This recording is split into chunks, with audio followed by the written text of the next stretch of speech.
So the problem that I'm going to talk about is, and I imagine you've heard about it today, different aspects of it, is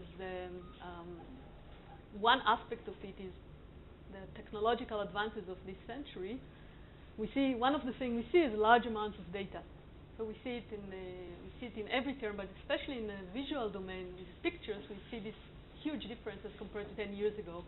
The amount of pictures we can actually have access to, store, and access in a benchmark data. And with this large amount of data comes a lack of ability, unlike text and other means of data. With visual, and I think speech, but that's arguable. With visual data, we're still a little behind, and we have we lack automatic means really to analyze the data very well. So one possible approach that a number of people have been explored, and this will be the motivation for this one, is to go halfway, which means we are going to automatically process the data in order to help a human who can actually do the analysis do a better job. So you can imagine this poor guy. That's a typical security application. There is a guy standing in front of a lot of screens.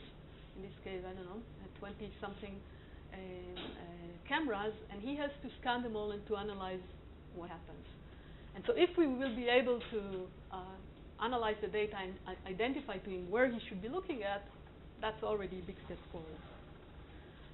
So this kind of motivation led to increasing amount of work, even though Michal has been working on it 10 years ago, but more and more this kind of work is increasing, trying to identify and compute the different, and there is lots of different names for different, abnormal, rare, outliers, interesting, and so on. So if we're able to identify novel events, we can have a number of anticipated benefits. This will allow us efficient access to large volumes of data, like I was showing before. We'll be able to identify to a person what's the interesting data to process, and then use human processing.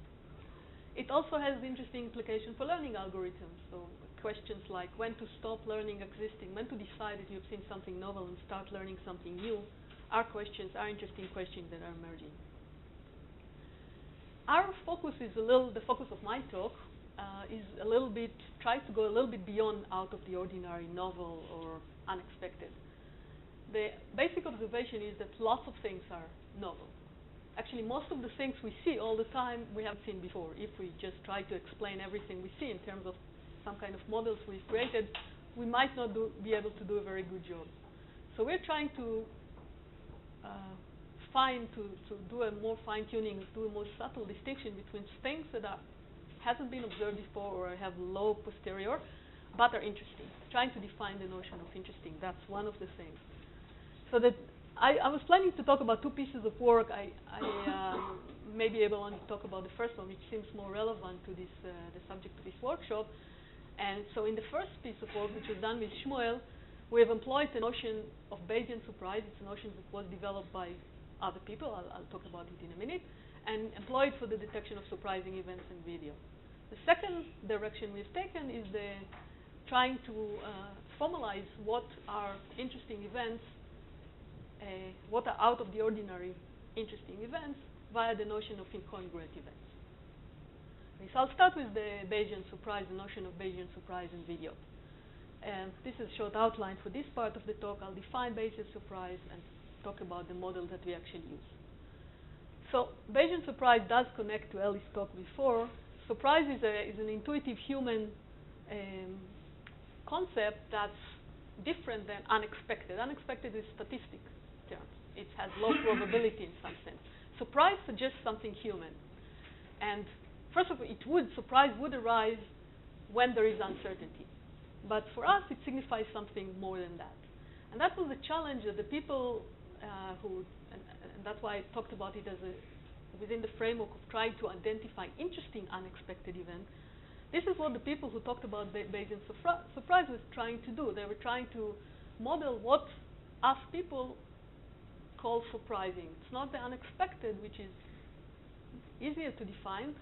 It's the surprising, which is more human-oriented, more difficult to define. And so we are relying on the framework that was developed by actually two groups independently. We think independently. There's the E.T. Baldi from Caltech and Schmid-Huber from Switzerland, I believe, even though he's German. And they presented a Bayesian framework to measure surprise, which I'll now define. Okay, so I'll define it in very crudely. What is Bayesian surprise according to this definition, this formalism? We assume that the observer has some model about the world, let's call it M, and we have some posterior on the probability of models. This is P of M. And the last thing we need is a certain way of updating our probability about the model of the world, given a certain data. And this update will be done using Bayes' rule, and that's why this is called Bayesian surprise. Okay, so we have models, we have posterior, prior on the models, and we have posterior on models after seeing data D.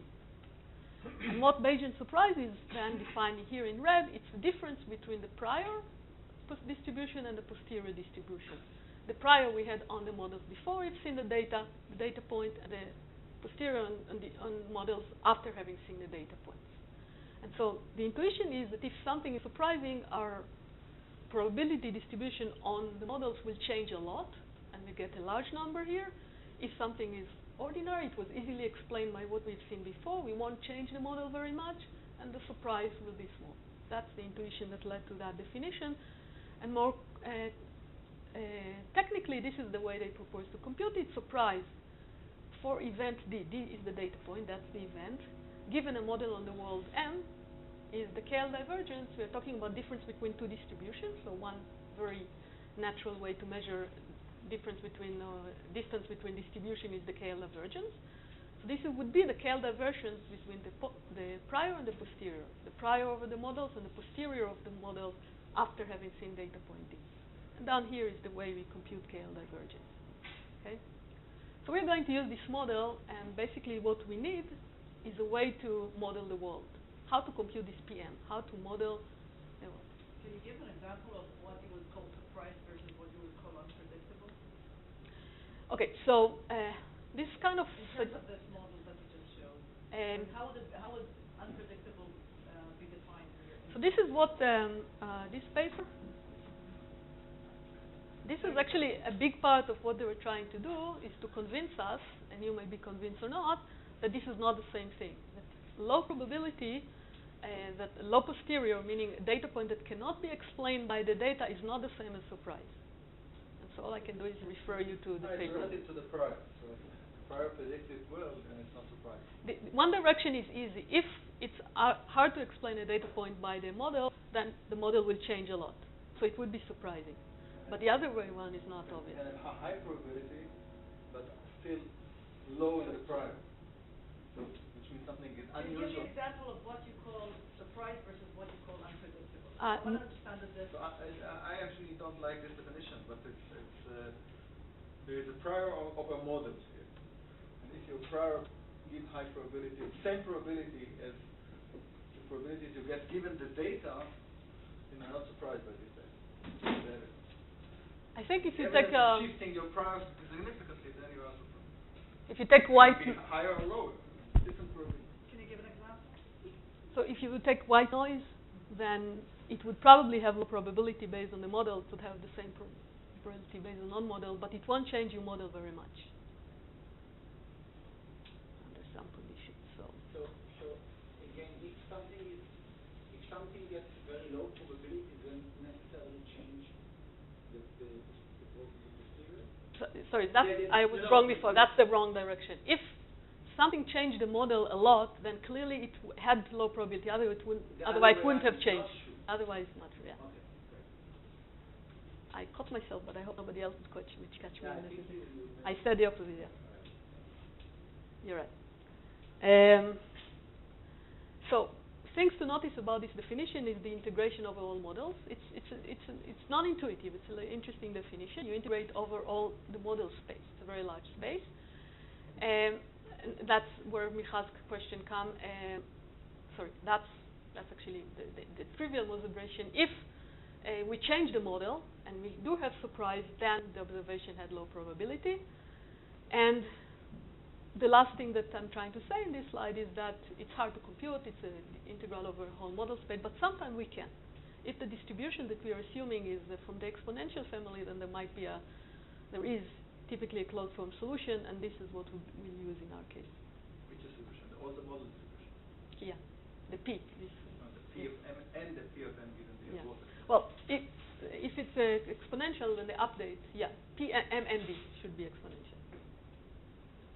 It's almost as bad as Gaussian noise. Okay, so what we're going to use is this LDA model. And LDA model, so this is what, like I said, what we miss in order to use this notion of surprise is to find a way to measure probability on events. And we chose for that purpose this LDA model. This is a generative probabilistic model that was developed for text, for the analysis of text, and it's based on a representation via the bag of words. Representation meaning that you're representing text as a histogram of words. Kali has been doing it. One of the first who's been talking about this kind of representation. This is a relatively recent model. It has some nice properties, and it's becoming very popular for a lot of different purposes. So what the model is assuming, now we're talking about documents. It's a model that was developed in the text framework. So a document is it's a generative model, meaning I'm telling you how the model a document is generated. How do I generate a model? I first decide which topic it comes from. I sample from a distribution the topic. For example, it's health, it's politics, it's science. And then once I decide I sample the topic, I sample words. And we know that this captures the fact that different subjects have different distribution of words. Different words would be used in scientific papers against sport. So LDA has been, even though it was invented or it was developed originally for text analysis, it's used extensively actually, or it's becoming very popular in the vision community, and this is a number of papers that have been using it recently in the vision community using images. So here is the summary of this model. I'll be very superficial describing the model. Most of the I'll just spend time defining it, but won't say anything about the computation, which is the technical depth, where the technical depth lies. But the model can be defined fairly simply. So it's a generative model to a document. How to generate a document with n words, large n here, and this is how you do it. The model has two parameters, alpha and beta, two vectors of matrices of parameters. So what you do, you first sample from a Dirichlet, I think is the right way to pronounce it. No, it's German, or what would it be? Or French. So how would the French pronounce it? Dirichlet. Okay, so we would sample from a Dirichlet distribution with parameter alpha, a vector. It's a vector of k dimension where k is the number of topics, and this gives you a probability of different topics. So for example, if I have 3 topics, journalism, science, and sports, this would be a 3-dimensional vector. And if it's 1, 0, 0, it means the only topic that the topic that generated this document is, what was my first thing? Science. If it's not clear, if it's a mixture, then it would be some vector, probability vector. And then so you do first, and then you select words. There are n words in the document, and now you're going to select them. Each word is W, assigned here by W. So first, for each word, you choose a topic, this Z, using the multinomial distribution and the vector theta. So if for 1, 0, 0, you choose just one topic, science. And then you go to a table. This table is called beta here. The table tells you how the words distribute for different subjects. Each row in the table corresponds to a different subject. So you go to the first row, that tells you how the different words are distributed in a typical scientific journal document, and you just sample words according to this distribution and generate your document. So that's the generative model that the latent Dirichlet allocation model presents. Alpha is a k-dimensional vector, B is a matrix, k by v, k is the number of topics. So this is distribution over the topics. This is a matrix where each row, a k by v matrix, where each row is the distribution of words in that topic. Now comes the hard part, which for that, to understand it, I will not talk about it, and my understanding is very superficial. One has to read the papers. but there is also code in the internet, so you can use it without understanding. But based on there is based on some inference method, but there is a variational EM procedure to compute the parameters of the model. And once you computed it, you can do some inference based on this function. This function tells you, given a word and the parameters of the model alpha and beta, it tells you what's the probability that a certain vector theta and a certain topic z, or vector of topic z, generated the words. Okay, and you can do inference like do max likelihood and decide to characterize the document. So that's the LDA model. And what's interesting, it was originally developed for text, but it can be used with any entity that has a bag of words like representation. And since the bag of words like representation has become popular in images, we can actually use it in images. This is what a number of people do, and us as well. So our main contribution, the work was done by Avishai Hendel. Like I said, it was collaboration with Shmuel. Our main contribution, Avishai's main contribution, was to put the two things together and tell us how to compute surprise given the LDA model. So now, if this is the definition of surprise, P is the LDA model, is the probability computed by an LDA model before update, the prior, the posterior after you see the data, and the KL divergence. The thing we notice that we have to remember is the KL, the LDA, the P, this function P depends on two groups of parameters, alpha and beta, that's all. We need to be able to compute an M given D, like Tali said before. We can do it using the same variational Bayes DM algorithm that has been proposed to actually compute the parameters of the model. So you can use the same algorithm to update the parameters. And then you have your alpha and beta before, your alpha and beta after, and you have to compute the KL divergence. Now comes the nice part, that the KL divergence between two Dirichlet distribution, and that's a property of exponential distribution, is very easy to compute, and you can compute it in closed form. Okay, so that's the calculation that Avishai did. So this is our surprise. For event E, given parameters alpha. Now we fix beta. We don't change beta because beta was, if you remember, the empirical frequency of words in each topic. We're not changing that. We're only updating alpha, which is the distribution over topics. The probability of this alpha determines the probability of topics. So how do we do it? Given the parameters alpha and the event E, it's the KLA divergence between two probabilities, the Dirichlet probabilities with alpha before the update and alpha after the update. And this is the solution. What's important to see, it really doesn't matter, is that this is a very simple expression, right? It only has the alphas that we know and some functions that are library functions, gamma and d gamma. Okay, so now we have the tools to use actually to compute surprise in visual applications. But so the underlying assumption here is that our internal model of documents is the Dirichlet allocation model, and we actually calculate surprise by averaging with respect to all this Dirichlet allocation, which is a kind of funny assumption about us. No, it's not the Dirichlet allocation. It's the LDA model. The LDA model. Yeah. So the LDA model. This is our model of documents. Yeah. And this is a reasonable model for our models of video.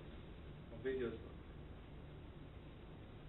But whenever you're computing outliers statistically, you have to assume some probabilistic model. You can do it aparametrically. But so yeah, there is a strong assumption here, two strong assumptions, the LA model and the Bayesian definition.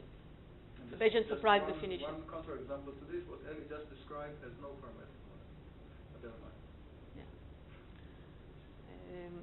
So we put them together. Now we're going to try it in a video application. So the application is video surveillance. So Avishai, who lives in Tel Aviv, put a camera in his porch and photographed a city intersection in Tel Aviv on Saturday morning, so the tracking wouldn't be too difficult. And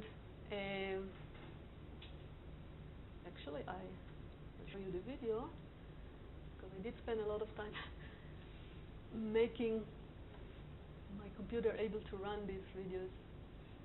I've changed the operating system, and that's did something. So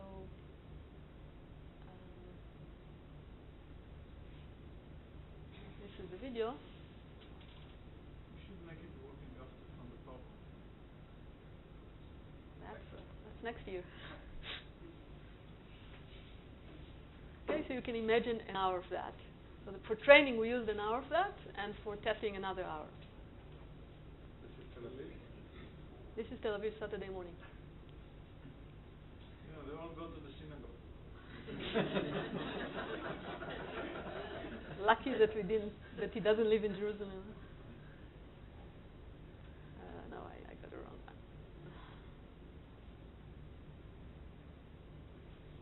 Okay. So what is unexpected? Okay, so we'll see, and then you see. So basically, the application that we envision is video surveillance, millions of cameras, endless streaming. Who is watching? Right. This is our 2 hours of video in yet another port in Tel Aviv, and we're going to identify. One thing you should note is that is the nice feature. I didn't emphasize it. LDA is an unsupervised model, and that's nice.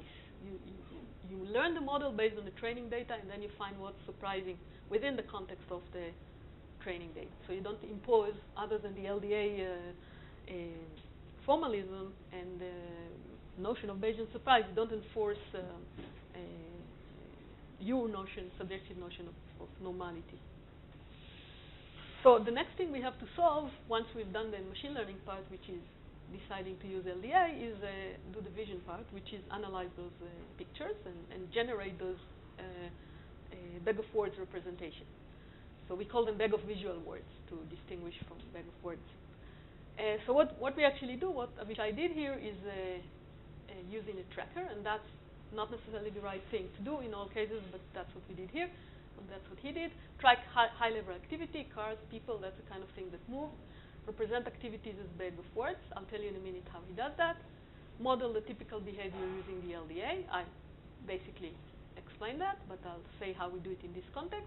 And identify surprising behaviors using the Bayesian surprise score, which is a closed form formula. So we have the formula. We only have to plug in the parameters of the LDA before and after. So the building blocks of how do we do the visual analysis, we have pictures, we track objects. So we have we locate moving objects, let's call it on this slide for foreground blob, and we track its motion for a while until we stop the track. This is not a simple matter. Avishai worked very hard on that, and that's an indication that using tracks might not be the right thing, but that's what we did in this application. We're tracking an object, and now we represent, we call this collection of windows tracked a long time, we call it a cube. That's a representation that Shmuel might have talked about. He's been doing a lot of work on this, Shmuel and his students. So we are taking this tube trajectory representation, now we have to represent it as a bag of words. So what do we do? Well, this is what we do. It's not necessarily the right thing to do. This is what we did in this application. Compute a displacement vector between one frame to the next. So that gives us a vector between each frame and the next one. You bin this displacement, which can be it's a vector. You bin it into 25 quantization bins based on size and direction. I'll show you in a minute exactly how.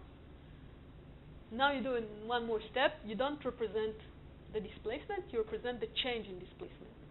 So you're asking yourself, between frame 1 and 2, I was in bin 1, then in frame 2 I was in bin 2, so I have a change from bin 1 to 2. If I stayed in the same bin, then I have changed from bin 1 to 1. Okay, and that gives us the vocabulary now is 25 squared, transition from 25 states to 25 states. So it's a representation of the 625 bins. It's a bag of words, bag of visual words of size 625. This is how it looks like. So this is our frames in the tube. This is an illustration of a tube. The difference between each two frames is a vector, the motion vector from one frame to the next. It's a vector with size and direction. We quantize it by size and direction. There are 3 bins for the size and 8 bins for the direction. Altogether, 24 bins. Stationary is the and a stationary ray. Thanks. I can't think in front of. So we have 25 bins, and now we write this table, 25 by 25, where we measure how many times in this sequence, in this long tube, relatively long tube, the vector changed from one bin to the other. And we measure it. For example, this number 12 says that in 12 frames, the bin hasn't changed from has remained fixed on 25. So it was a stationary tube, stationary 12 frame of stationary lack of motion. Okay, so now we have all the tools that we need to measure surprise. We have the application, we have the way of representing the data, we have the way of measuring surprise. I'll show you some results. We're like I said, we experiment with this city scene, the city intersection. So we got this test video and train video, each one of an hour long. Each hour contributed about 1,000 cubes. So we have 1,000 cubes for training and 1,000 cubes for testing. K, the number of latent topics, a parameter of the LDA model, is fixed to 8. So the first thing that we observed, it was very nice because we weren't sure you'll be able to. If you notice, the representation is very simple. There's no shape there. It's only motion, and it's a global motion of a patch.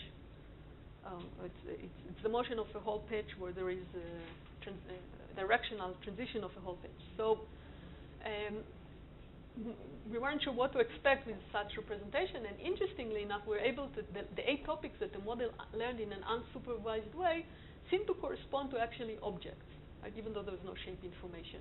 So one topic had cars going left to right. One topic said cars going right to left.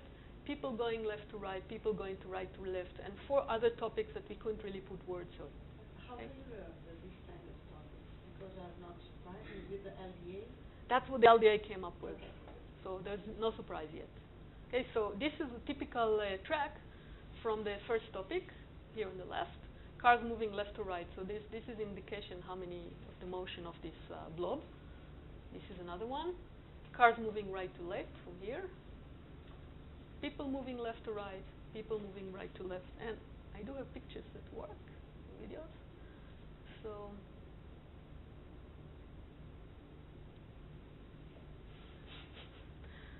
that's not for me. Daphna, this is not position specific, right? No, there's no. If No you had position. a car driving on the sidewalk, you wouldn't get this as irregular. Yeah. Fortunately enough, even in Tel Aviv, they don't drive the cars on the side.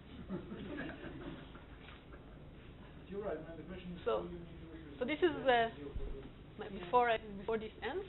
This is topic 1. It has no name. I give it the name, or Avishai gives it the name of cars moving left to right. Because most of the tracks in this topic that were explained by this topic in LDA model seem to have cars moving from left to right. I'll show one more. The others are trickier, and I have to drag them. So this is a person moving left to right. Topic, these are, again, this is track, this is topic number 4. But if we look, we see people and dogs moving in left to right. Right. It's not just left to right, it's a particular speed, right? So it's exactly right to left, yeah. No, but it's also a speed because Yeah, of course. Yeah. What is the C8? I think C8 is the one we can. Yeah. This is topic number 8. Seems to have cars moving left legally. So there are lots of examples. Now let's see what's in the surprise. So in this, before I drag it, we now compute the surprise measure. We do what I said we would, and we compute the surprise measure, and we are showing. I don't have the ability to do it, to hold it. So, and we compute we're going to show in this clip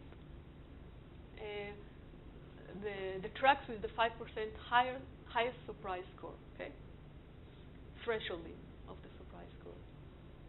So you see a car is moving out of its parking. That's surprising. We didn't see too much of this. Person getting into this. People uploading a car. There's more interesting examples, actually, like somebody going against the direction.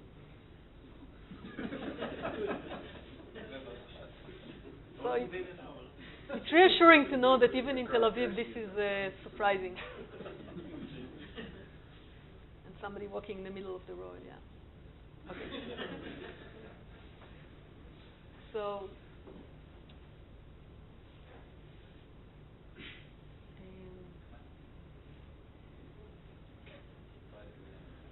that's not surprising at all. Yeah?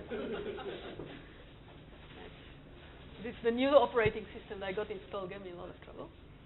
So, like I said, we did this computation because, like I told you, really we have a closed form solution. Once we compute the LDA, once we have a bag of words, we know how to compute LDAs. It's a software we get off the web. They provide Lionel, I think, the one who provides software that works very well.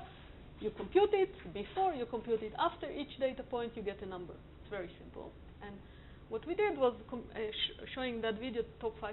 Here are the example where you giggled on, which are fun, which are came out as surprising. And you asked me what is surprising. It looks surprising. It looked like this is the right thing. Is defined by your model.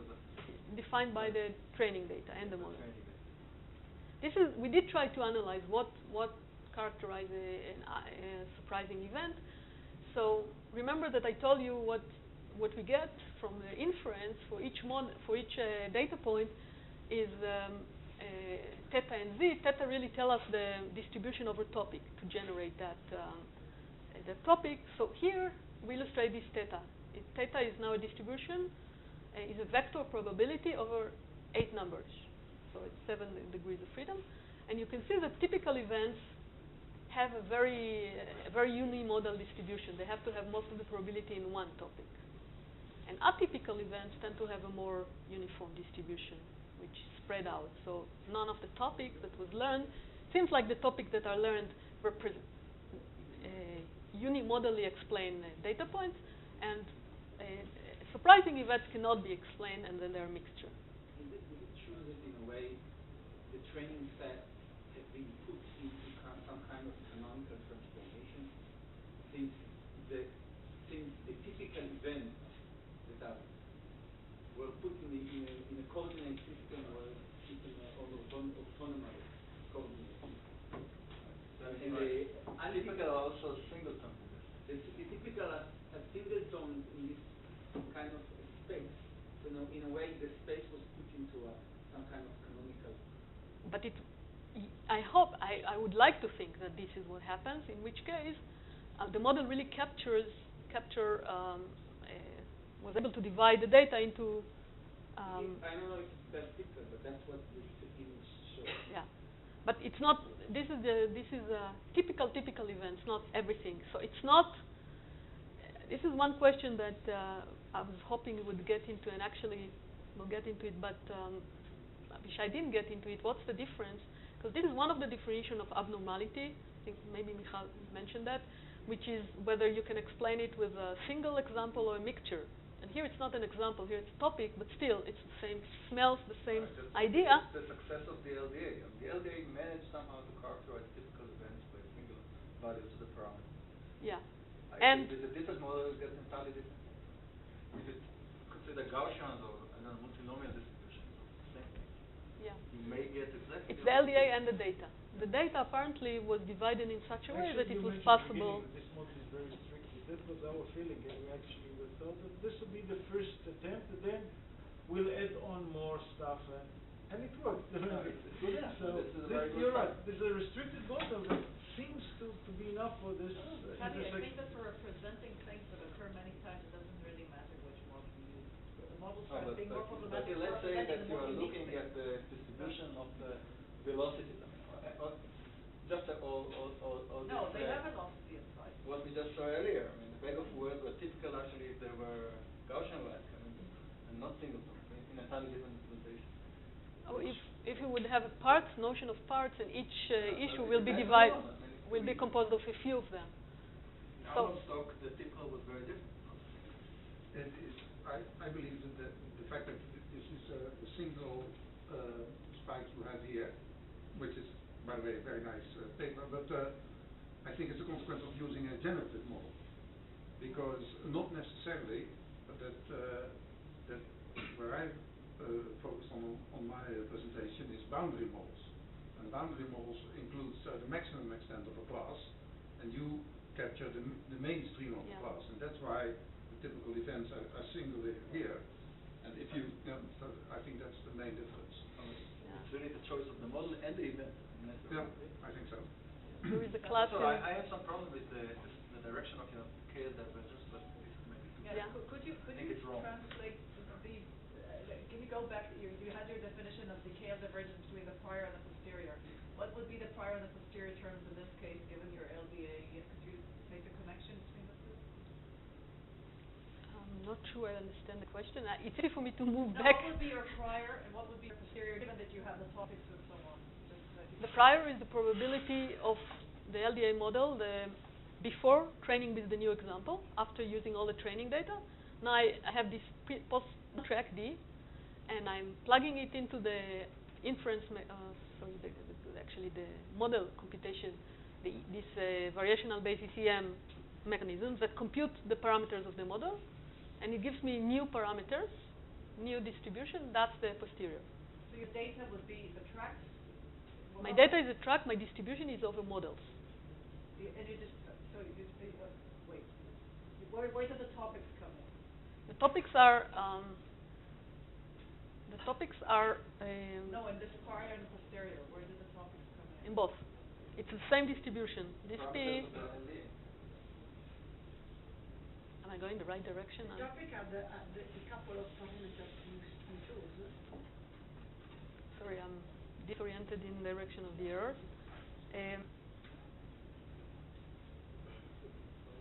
These are the same distribution. Both are Dirichlet distributions. Over theta. Sorry, both are LDA distributions, as defined by the LDA model. And the parameter is the alpha beta. And so it's that same distribution. Now this is computed before and this is computed after, but the same distribution. And the KL divergence is between these two distributions. What happened? Did you actually try to reverse this order? Because this doesn't make sense to me. The more restricted one is given the data. So prior should be in the left side. Never mind. Okay, it's too much for me to think. It's too subtle for me to think before people. So yeah, I know, but the meaning. I'll have to talk to you afterwards. It looks quite very symmetric. It should be symmetric. It's not symmetric. See, it's. I would like to ask you something. If I understood this well, is just alpha. you take the data, the training set, you create your feature vector, which are the feature vector in this case is the tube vector, and you find to use generative model in order to find sets of alpha and beta in order to detect the vocabulary, if you want. You can say cluster or you can say the words, same things, you know. The words that you extract, the topic, sorry, you use the word topics, are the cluster of similarity of this data. So each topic has a specific alpha and beta parameters.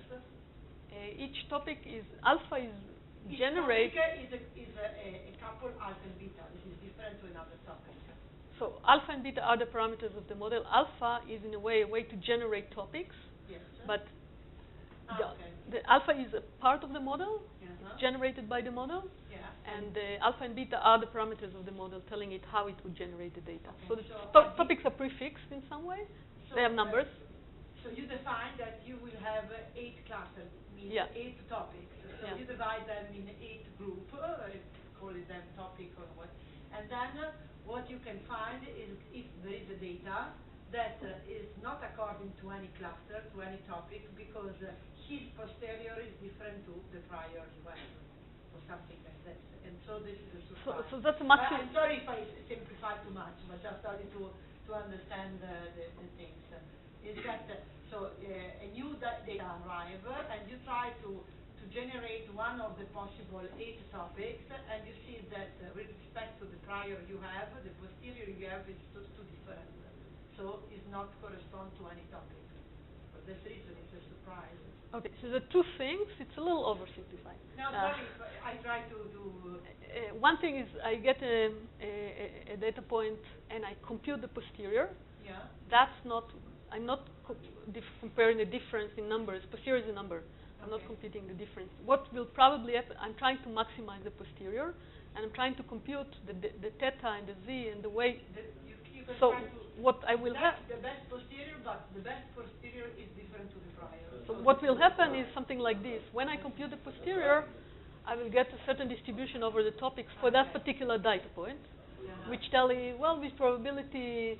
For this, but also for the other one. So yeah, maybe with probability 5th you select the word from this, or with probability 5th this, and so on. Okay. Then I do another inference. It's not inference, not the right word, but then I do another computation where I compute the parameters of the model.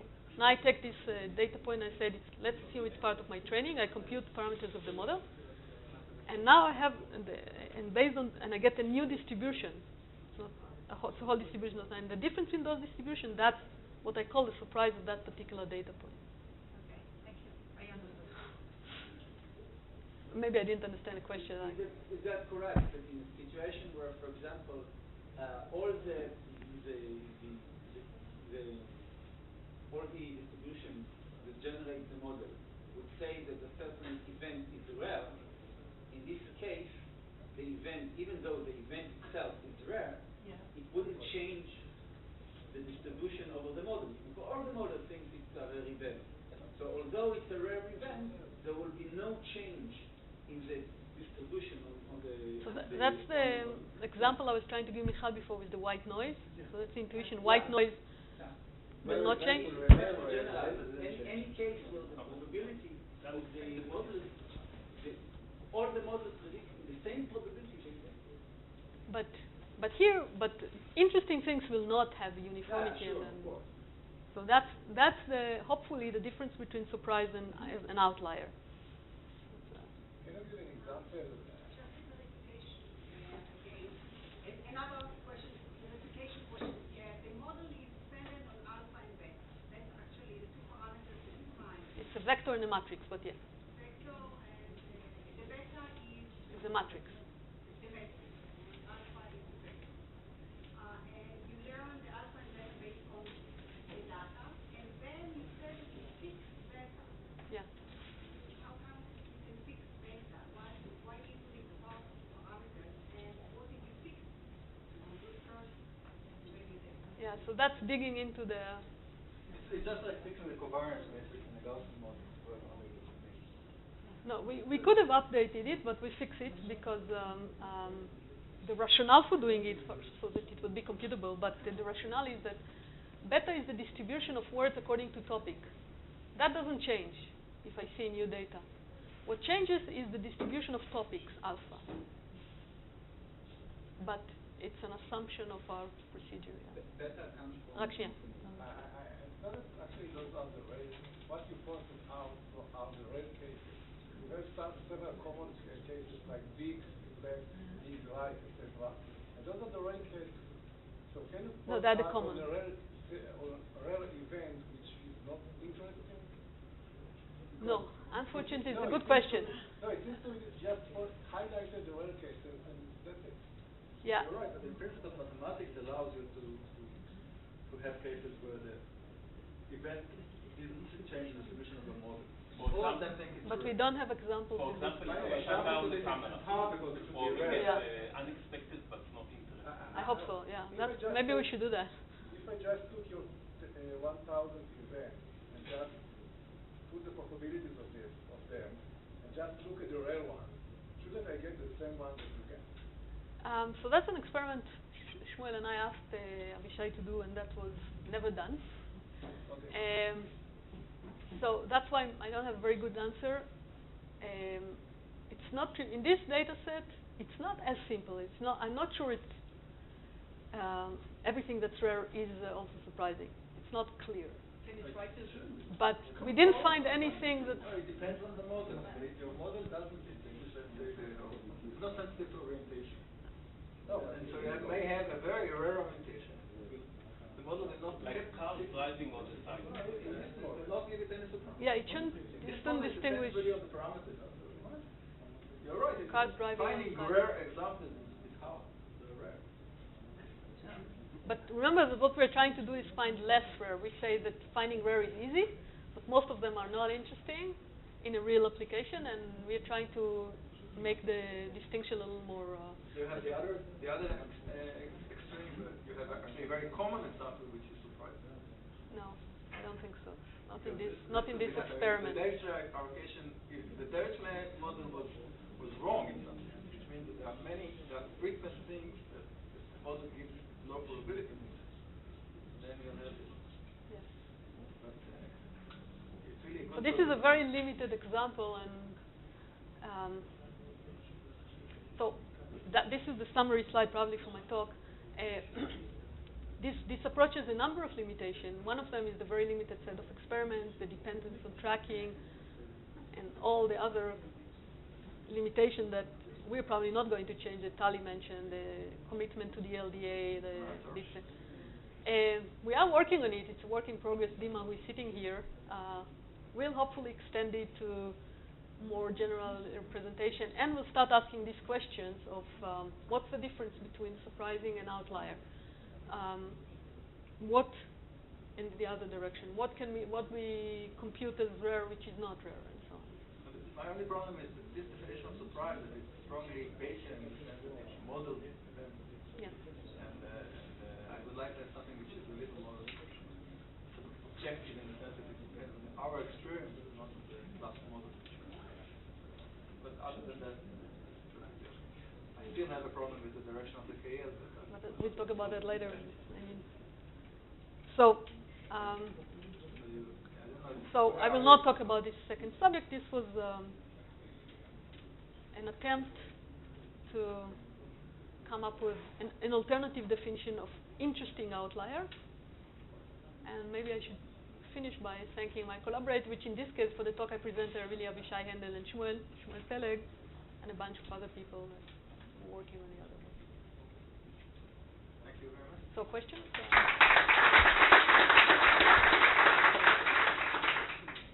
More questions? More questions? Yes. Shai. A lot of people question you about the definition of surprise only one direction. The other direction may also be surprising. Yeah, I have to think about it because there is an intention here. Sorry? It's intentional. If we did it right, it's intentional in this particular direction. But I have to say, I haven't thought about it for a long time, why that direction and so on, so I have to. Well, I think it has some semantics the other direction. It means that you have a model that explains well the data, just a priori don't think that it will. If you take the case divergence the other way around, this kind of model is surprise. If you want to catch the key kind of surprise, then you may go to the next channel kind of rather than get the better, combine the two. The other direction of the KL has some other better. First of all, it has really a meaning of mutual information in some sense, but it also less sensitive to noise in the data. No, I'm claiming that the two of them have. Yeah, both of them have meaning. Yeah, both of them have meaning. Which is different, yeah. This is very, very sensitive to sparse data in some sense, because this KL divergence is unbounded, whereas the other one is bounded. Okay, I know we are a little exhausted, but we're just on time. I want to thank Daphna again. I think it was extremely relevant to this workshop. So there are very few people who can do what I asked Odette Margalit to do, which is in real time try to generate a summary talk. And I know Odette can do it. If anyone can. And we'll see if we can somehow stimulate a discussion.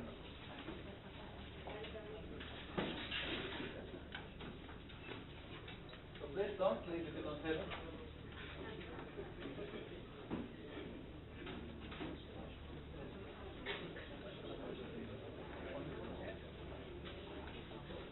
More.